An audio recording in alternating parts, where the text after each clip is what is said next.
All right, let's dive into this deep dive on the compound effect.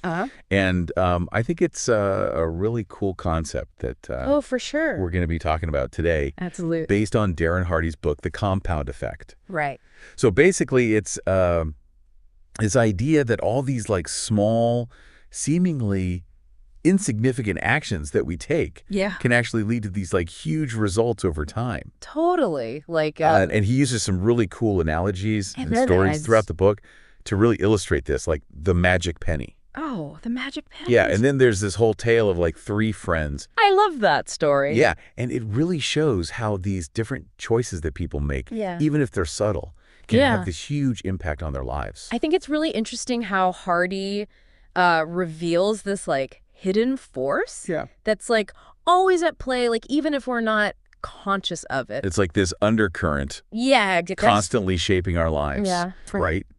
So you ready to jump into this magic penny thing? Oh, yeah. Okay, so let's do it. He asks you to imagine having to choose between $3 million in cash, like right now, or you can have a single penny that doubles in value every single day for 31 days. Interesting. Which one would you choose? So $3 million cash up front or a single penny?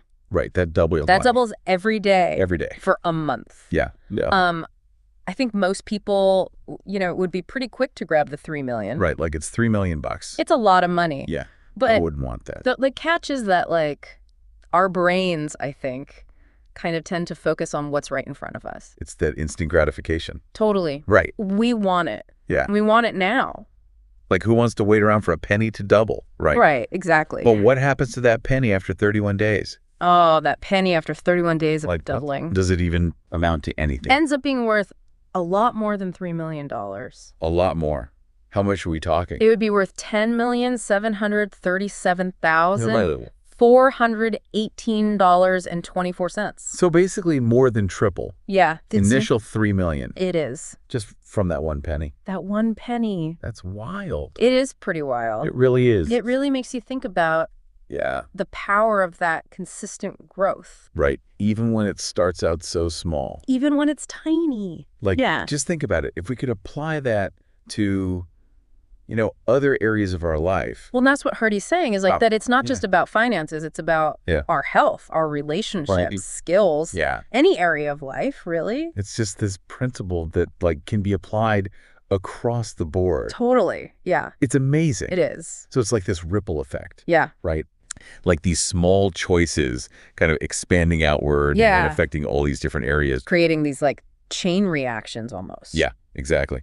And this actually reminds me of that story of Larry, Scott, and Brad. Oh, yeah. Remember those 3 friends that he talks about? I think he knows those guys. Okay, so they start out with these like pretty similar lives. Okay. They're all in their mid-20s. They've got jobs. They're married. Yeah, kind of like pretty average lives. Yeah, like pretty standard.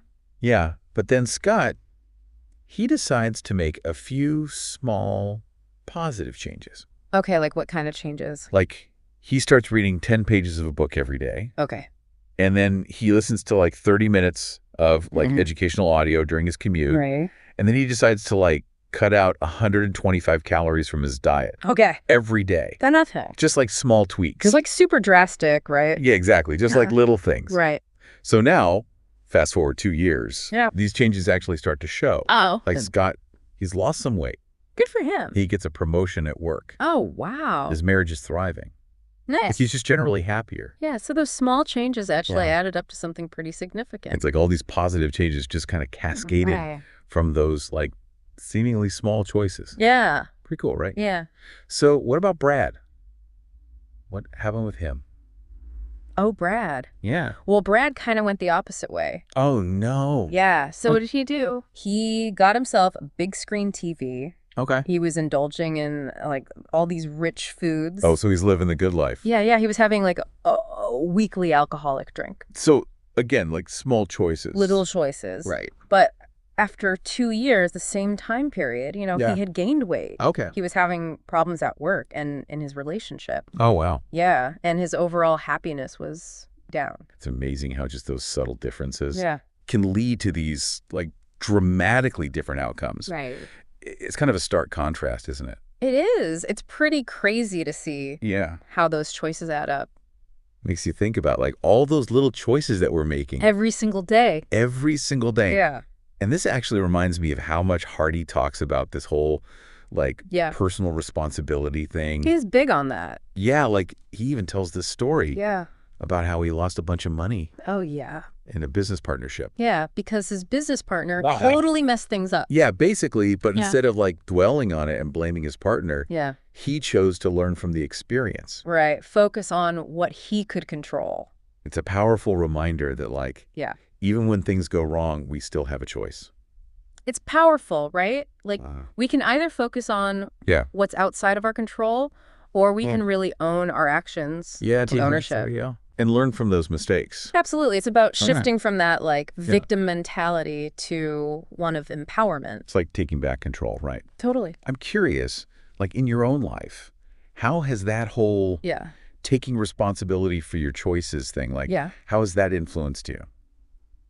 Well, I think for me, it's helped me approach challenges as opportunities for growth rather than setbacks, you know? It's like reframing those like difficult situations. Exactly. Right. It's a constant process, you know? Yeah. But that whole taking ownership thing has been crucial for me to like move forward. Okay, so speaking of taking control, Hardy talks about this this habit tracking thing. Oh, yeah, the habit tracking. Yeah, have you ever like experimented with that? I have. What's that like? So he suggests keeping like this detailed record of everything you do, like whether it's like your spending habits, your eating habits, you know, like your skill development. So it's like bringing awareness to those things that we do. Yeah, and it's fascinating because it really brings like all those automatic behaviors to light. Yeah, it's like you're suddenly conscious of those things that you were doing. It's like shining a spotlight on these hidden patterns that are shaping our lives. It reminds me of that saying, what gets measured gets managed. Absolutely. Like if you're not tracking it, you're not really aware of it. Right. You can't manage it if you're not measuring it. So now that we're like aware of our habits and choices, Hardy also talks about the cost of those like small everyday expenses. Right. Like that can really add up over time. Totally. He uses the example of like a $4 daily coffee. Oh, yeah. Right. It doesn't seem like much. It doesn't seem like much in the moment. Right. But like over 20 years. Yeah. That could end up costing you over $50,000. Whoa, really? Yeah. If you factor in like the lost investment potential and everything. That's crazy. It is pretty crazy. Like that $4 coffee could be like a down payment on a house. It could be. Or like a nice vacation or something. Exactly. It's a real eye-opener. It is. It makes you It's worth saying twice. Reevaluate those small expenses that we often overlook. How about those conscious decisions? It is, yeah. Right. It might be worth it to you, but like make that decision consciously. Right. Knowing the potential. Understanding the trade-offs. The long-term trade-offs. So it's like being mindful. Right? Not just going through life on autopilot. Absolutely. And Hardy also emphasizes that it's not about making those like grand gestures. It's really the small, consistent actions that matter. The little things, Yeah, those day in and day out. Yeah, the stuff we do every day. Habits and choices. He compares it to like a horse race. Oh, yeah. I love that analogy. Where the winner might only win by like a nose. A nose. But they still get like 10 times the prize money. It's that slight edge, right? Yeah. That makes all the difference. It's crazy. It is. It's like slow and steady wins the race, right? Absolutely. But then there's also this whole thing about like big mo. Momentum. Yeah, like sometimes it feels like we need that initial push to get things moving. That initial push can be tough. Yeah. He uses the analogy of a rocket ship launch.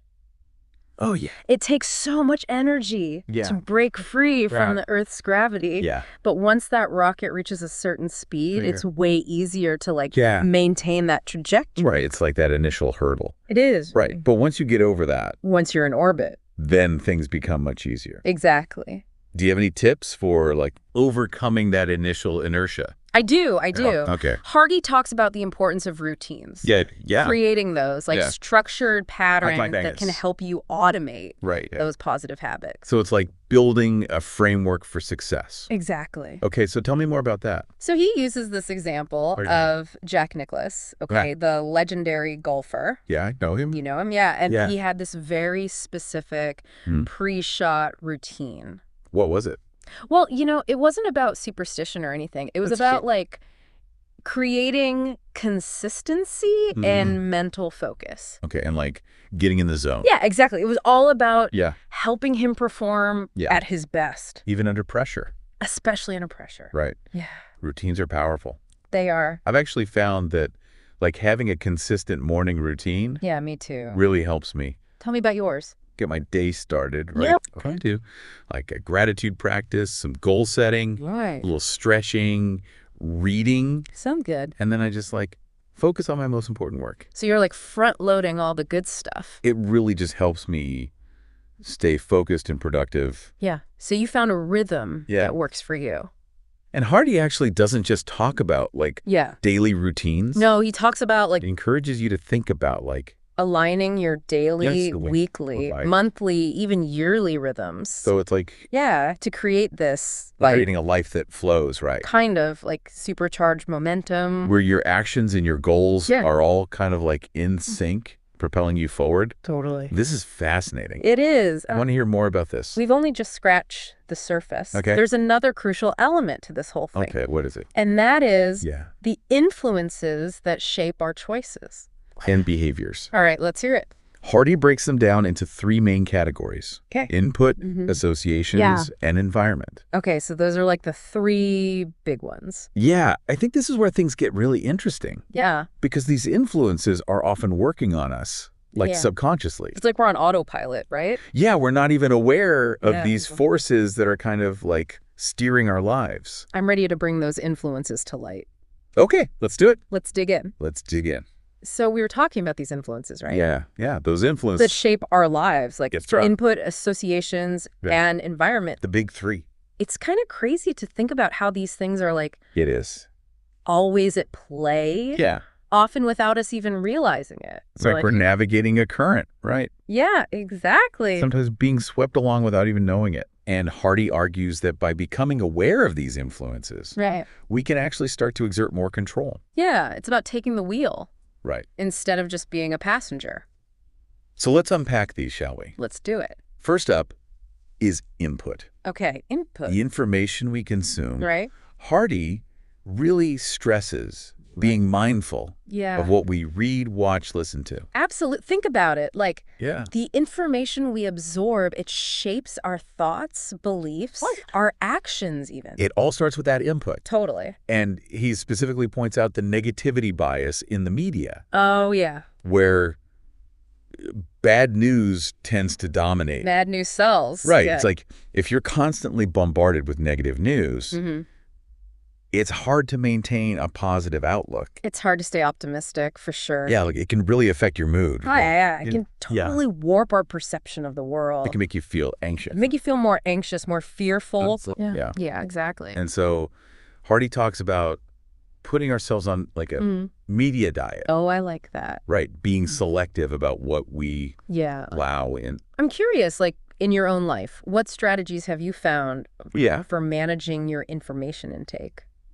Well, I've definitely become much more intentional about it. Okay. I limit my exposure to the news. Okay. I use RSS feeds to curate information that's relevant. So you're being more proactive about it. Absolutely. It helps me stay informed without getting overwhelmed by negativity. All the negativity. Yeah. That's a great tip. I think it's important, to create that more positive and empowering mental environment. Okay. So let's move on to associations. Okay. Associations. Those people we surround ourselves with. The people we spend time with, Hardy talks about the concept of a reference group. Right. And how they heavily influence our lives. Yeah. I mean, he highlights... Jim Rohn's famous quote. Oh, yeah. You are the average of the 5 people you spend the most time with. It's so true. Powerful, right? It really is. It's a reminder that, like, our social circles, they shape our beliefs. Our habits. Our habits, Our level of success, even. Our success. It's kind of like this unspoken peer pressure. Yeah, for sure. Subtly influencing our choices and behaviors. So, like, we're constantly absorbing the energy and the habit. And the mindset of the people around us. Yeah, the people around us, So. And Hardy suggests, taking a closer look at our associations, right?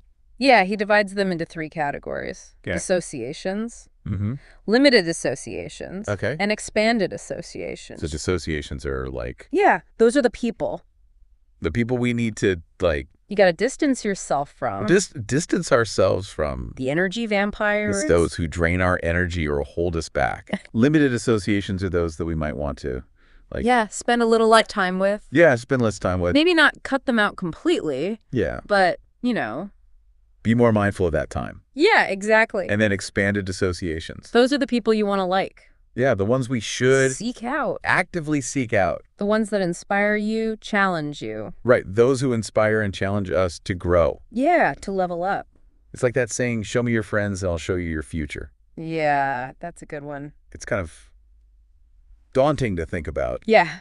But also empowering, right? It is. Because we have the ability to... You have the power to choose. Choose our social circle. That we let into our lives. Create a more supportive environment. Exactly. Okay, so finally, let's talk about environment. Environment, all right? Surroundings. Yeah, so Hardy believes... Yeah. That our physical space, the things we own, the places we frequent...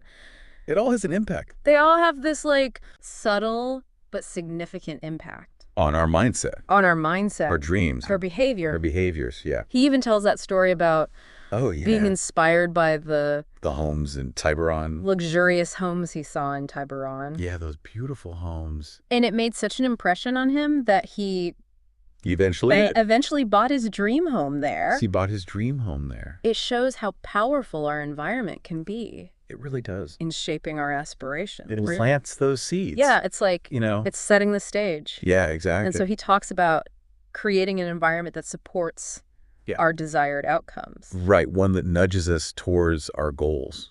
So that could mean it could mean decluttering your home. Yeah, decluttering, creating a more peaceful space. A more peaceful space. Designing a dedicated workspace. For sure. To boost productivity. Yeah, or even surrounding yourself with inspiring imagery, objects, things like that. Totally. It's about creating a space that reflects who you want to become. But it's not just about our physical environment. No, it's also about... He emphasizes our mental and emotional environments as well. Our mental and emotional environments. So that's about... Being proactive. Being proactive about what we allow. About what we... Into our mind. Let into our minds, yeah. Limiting negativity. Yeah. Cultivating positive self-talk.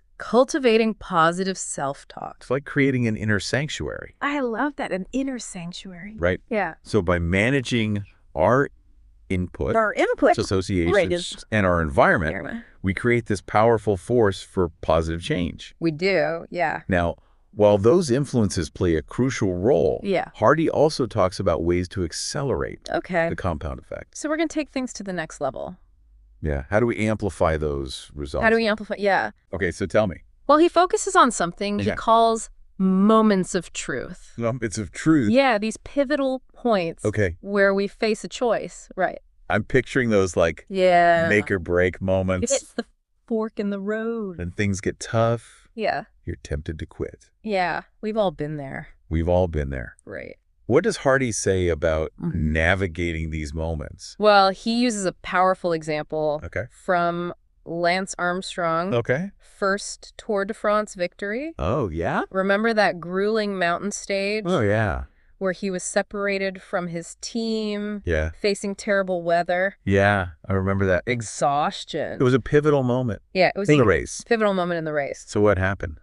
Well, instead of giving in, Armstrong saw it as an opportunity. Okay. He knew his competitors were likely suffering just as much. Yeah. So... And he pushed through? He decided to push through. Yeah, and he launched a surprise attack. Yeah. And even though he was in pain... He won the stage. And eventually the whole Tour... the whole Tour de France. That must have taken... It took... incredible mental toughness. So much mental toughness. It highlights this key principle, right? It does, yeah. It's not about avoiding those difficult moments. Right. It's about how we choose to respond to them. How we respond. I love that perspective. It's powerful, right? It's about shifting our mindset. Totally. But besides those big moments of truth, are there other ways? There are. To accelerate the compound effect. Yeah. So Hardy talks about consistently multiplying our results. How do we do that? By going above and beyond. Okay. Putting in that extra effort. So even when we think we've hit our limit. Yeah, push a little further. Push a little further. He uses the example of weight training. Okay. If your program calls for 12 reps, try pushing for 15. Okay, so like... Or 16, you know. Expand our capacity. Expand your capacity, yeah. I like that. And this applies to all areas of life. Yeah, it's about breaking through. It's about breaking through. Those self-imposed barriers. It's a self-imposed barrier, right. Exactly. Hardy also mentions the importance of exceeding expectations. Oh, yeah. Not just in our personal efforts, but also... in how we interact with others. In how we interact with others. Absolutely. He brings up Oprah Winfrey. Okay. Known for her incredible generosity. Oh, yeah. Like, remember when she surprised her entire studio audience with new cars? Oh, yeah.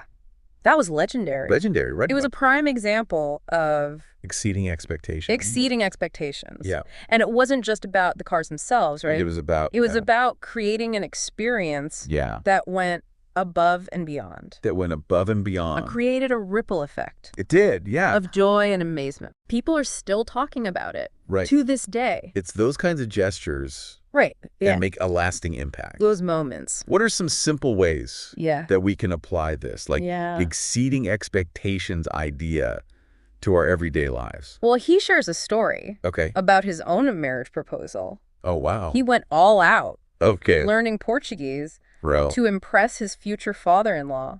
That's amazing. It was about demonstrating a level of commitment. It's about those little things, right? The little things. Those gestures. Yeah, the gestures. That show you care. That show you care. And you're willing to go the extra mile. That you're willing to go the extra mile. That you're willing to go the extra mile. I bet his future wife was blown away. She was. She was. You know, it's not always about those. Right. It's not about... grand gestures. The grand gestures, yeah. Right. It can be as simple as... like... showing up early for a meeting. Okay. Sending a handwritten thank you note. Offering to help a colleague with a project.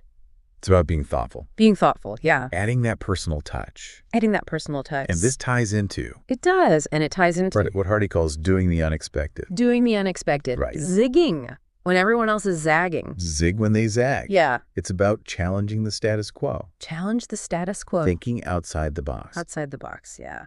Finding creative ways to stand out. Be bold. Take risks. Be bold. Take risks. Yeah. What are some examples of how he puts this into practice? Well, he tells a story about a friend applying for a dream job. Okay. In another state. Mm-hmm. And Hardy suggested flying out for the interview.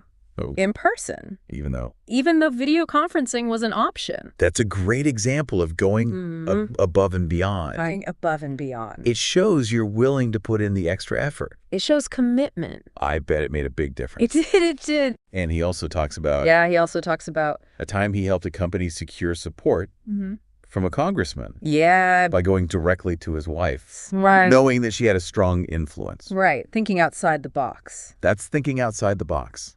Yeah. It's about being resourceful. Being resourceful. Finding creative solutions.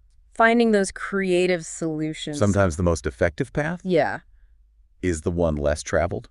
The road less traveled. The one that surprises and delights. Absolutely. I love that. It's a good one. So we've talked about those moments of truth. Moments of truth. Where we push our limits. Push our limits. And doing the unexpected to stand out. Doing the unexpected, yeah. What other strategies? Well, he also emphasizes the importance of exceeding expectations. Okay. Especially in our work and customer service. Okay. He uses Nordstrom as an example. Oh, Nordstrom, yeah. Known for their exceptional customer service. Customer service. I've heard stories about them accepting returns without receipts. Without receipts. Even for items purchased years ago. It's about building that reputation. Right, for excellence. For excellence, yeah. And it creates, like, a loyal customer base. It does. So it spreads the word. That spreads the word. Right, that word of mouth marketing. Word of mouth. That can become a powerful multiplier. It's powerful. It's about creating those wow moments. Wow moments, that people can't help but talk about. Absolutely. Hardy also shares the story of Invisible Children. Invisible Children, yeah. That nonprofit raising awareness about child soldiers in Africa. Right. And they went to extraordinary lengths to capture attention. They did. They even camped outside Oprah Winfrey's studio. For 6 days. 6 days. Their persistence paid off, right? It did, yeah.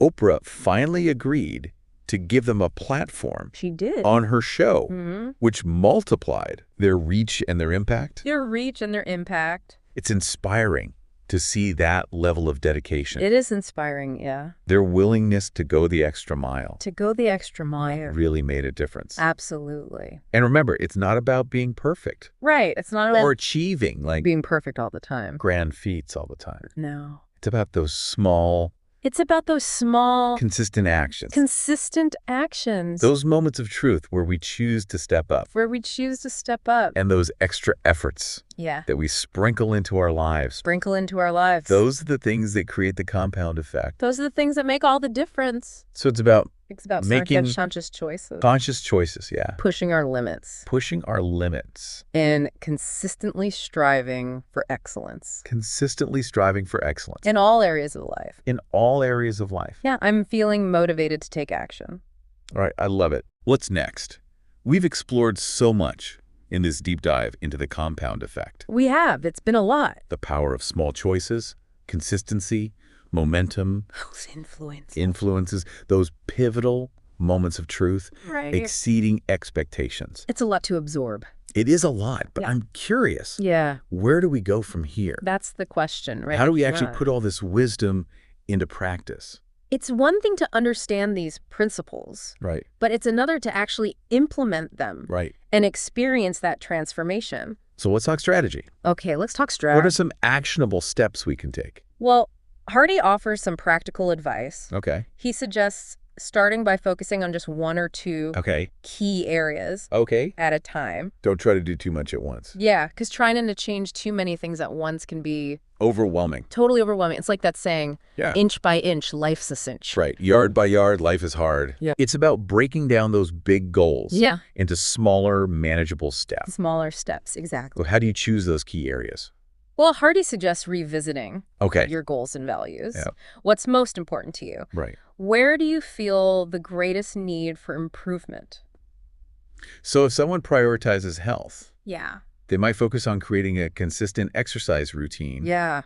And improving their eating habits. Improving their eating habits, right? And then those changes could have a ripple effect, right? Totally. Leading to increased energy. Increased energy. Better sleep. Better sleep. Maybe even improved mood and productivity at work. It's a chain reaction. It is. It's like this chain reaction. It's a positive chain. Of positive change. Yeah. But even those smaller steps can feel daunting sometimes. It can, yeah. Any advice on making those changes stick? Well, Hardy emphasizes the importance of building positive habits rather than just trying to eliminate bad ones. Right. So don't just focus on stopping. Because trying to stop a bad habit often creates a void. It's like nature abhors a vacuum. Exactly. So what's the solution? Find a positive habit to replace the negative one. Okay. To crowd it out. So if you want to cut down on screen time before bed, try replacing it with reading a book. Reading a book. Or listening to calming music. Calming music, right? So it's about shifting our focus. It's about shifting our focus. From deprivation to creation. From what we're giving up to what we're gaining. Creating a more positive and fulfilling experience. Absolutely. It's about making it enjoyable. Okay. What other strategies does Hardy suggest? Well, he talks about... for staying on track. The power of accountability. Accountability, okay. Find a friend, a mentor, a support group. Okay. Share your goals with. Right. Check in with them regularly. It's like having a cheerleader. It is. In your corner. Yeah. Someone to motivate you. Keep you motivated. Keep you accountable. Hold you accountable. I've found that having a workout buddy... oh, for sure. makes it so much harder. Way harder. To skip a workout. To skip that workout, yeah. And don't forget to celebrate those wins. Celebrate the wins. No matter how small. The small wins, yeah. Acknowledge your progress. Acknowledge the progress. Give yourself credit. Give yourself credit. For the effort you're putting in. It's so easy to get caught up. It's so easy. In what we haven't achieved yet. Right. But those small victories are important. Yeah, they are. They keep us motivated. And they reinforce. Those positive behaviors. Those positive behaviors, yeah. And finally. Yeah. Remember that. Creating lasting change. Creating lasting change takes time. Takes time. Be patient with yourself. Be patient. Don't get discouraged. Don't get discouraged. If you slip up. If you slip up, it happens to everyone. It happens. It's part of the process. It's about progress, not perfection. Progress, not perfection. Exactly. Get back on track and keep moving forward. That's it. This deep dive. It's been a good one. Into the compound effect has been so insightful. Yeah, I feel it. I have a whole new understanding of how to... I have a whole new toolkit. Create positive change. For creating positive change. So for our listener out there, the key takeaway is this. All right, here it is. Start small, stay consistent, and trust the process. Trust the process. The compound effect is always working. Always working. Whether you're conscious of it or not. That's right. Choose to make it work for you. Make it work for you, yeah. And never underestimate the power. Don't underestimate it. Of those seemingly small, everyday choices. Yep. They are the building blocks. They are. Of an extraordinary life. Of an extraordinary life, that's it. What a powerful message. It is. Thanks for joining us. Thanks for having me. On this deep dive into the compound effect. It's been a pleasure.